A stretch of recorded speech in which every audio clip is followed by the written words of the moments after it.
वीर फौजी की कहानी। एक सच्ची भावना। एक काल्पनिक पात्र। नाम अर्जुन सिंह। पद हवलदार, भारतीय सेना। गांव गुलाबपुर, राजस्थान। सूरज की किरणें अभी धरती को छूने ही लगी थीं जब गुलाबपुर गांव की मिट्टी में बूटों की आवाज गूंजने लगी। ये आवाज थी अर्जुन सिंह की, जिसे पूरा गांव वीर फौजी कहता था। आज छुट्टी खत्म हो गई थी और वो अपनी यूनिट लौटने वाला था। 4 साल पहले अर्जुन ने फौज ज्वाइन की थी। तब वो सिर्फ 19 साल का नौजवान था, आंखों में देश सेवा का सपना लिए। उसका सपना कोई आम नौकरी करना नहीं था, उसे सरहद पर जाकर देश की रक्षा करनी थी। बचपन और प्रेरणा। अर्जुन का बचपन बहुत साधारण था। कच्चा घर, खेत और माँ की रोटियों की खुशबू। उसके पिता रामपाल सिंह एक किसान थे, लेकिन एक समय में उन्होंने भी सेना में सेवा दी थी। बचपन में जब भी पिता अपने युद्ध के किस्से सुनाते, अर्जुन की आंखें चमक उठतीं। एक दिन पिता ने पुराना ट्रंक खोला। उसमें एक जंग खाया हुआ मेडल और एक फटा हुआ फोटो था। अर्जुन ने वही दिन तय कर लिया था, मुझे भी ऐसा ही बनना है। फौजी जीवन की शुरुआत। फौज में शामिल होना कोई आसान काम नहीं था। ट्रेनिंग के दौरान अर्जुन को भूखा रहना पड़ा, दौड़ लगानी पड़ी और कई बार शरीर जवाब देने को आया। पर उसका हौसला कभी नहीं टूटा।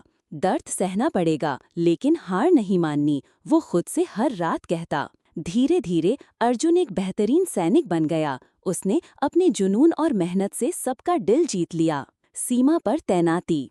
अर्जुन को पहली पोस्टिंग जम्मू कश्मीर में मिली। वहाँ की ठंडी हवाएं, बर्फीली रातें और आतंकवाद की छाया, ये सब एक नए फौजी के लिए चुनौती से कम नहीं था। एक दिन खबर आई कि पास की घाटी में घुसपैठ की आशंका है। अर्जुन को अपने दस्ते के साथ वहां भेजा गया।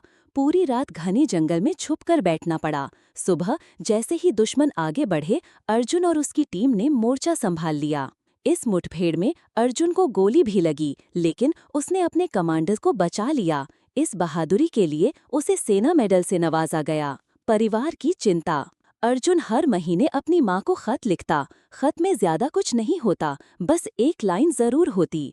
माँ, चिंता मत करना, तेरा बेटा ठीक है और देश के काम आ रहा है। माँ हर खत को पूजा की थाली में रखती और उसे भगवान की तरह देखती। प्यार की एक किरण। सेना की एक कैंटीन में अर्जुन की मुलाकात हुई संध्या से। वो एक टीचर थी जो सैनिकों के बच्चों को पढ़ाने आई थी। संध्या की मुस्कान और सरलता ने अर्जुन को आकर्षित किया। धीरे धीरे दोनों की दोस्ती गहरी हुई। संध्या ने अर्जुन को सिखाया कि एक सैनिक भी प्यार कर सकता है, उसका दिल भी धड़कता है। पर अर्जुन को डर था, अगर मैं लौट कर ना आऊं तो उसका क्या होगा। संध्या ने एक दिन साफ कहा, अगर तेरा प्यार सच्चा है अर्जुन, तो मौत से डर कैसा, मैं इंतजार करूंगी। आखिरी मिशन। साल 2023 की जनवरी। खबर मिली कि सीमा पार से घुसपैठ की एक बड़ी कोशिश होने वाली है। अर्जुन को एक विशेष ऑपरेशन का हिस्सा बनाया गया। मिशन बेहद खतरनाक था, दुश्मन अधिक थे, हालात कठिन, लेकिन अर्जुन जानता था कि अगर वो पीछे हटा तो न जाने कितनी जिंदगियां खतरे में आ जाएंगी। अर्जुन ने सामने से मोर्चा संभाला। गोलियां चली, बम फटे, लेकिन वो डटा रहा। उसने कई आतंकियों को ढेर किया, लेकिन खुद भी बुरी तरह घायल हो गया। ऑपरेशन सफल रहा, देश सुरक्षित रहा, लेकिन जब उसके साथी उसे स्ट्रेचर पर उठा रहे थे, उसने बस इतना कहा, माँ से कहना बेटा वादा निभा गया। और उसकी सांसें रुक गईं।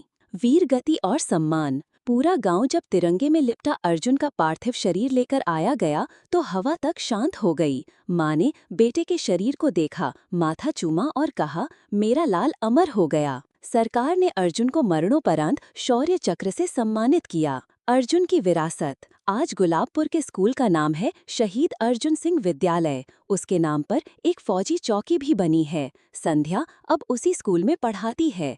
हर बच्चे को वो अर्जुन की कहानी सुनाती है, ताकि हर दिल में देश प्रेम की लौ जले। अंतिम शब्द। वो एक बेटा था जो माँ का अभिमान बना। वो एक प्रेमी था जो इश्क को अमर कर गया। और वो एक फौजी था जो अपनी जान देकर भी देश का सिर ऊंचा कर गया।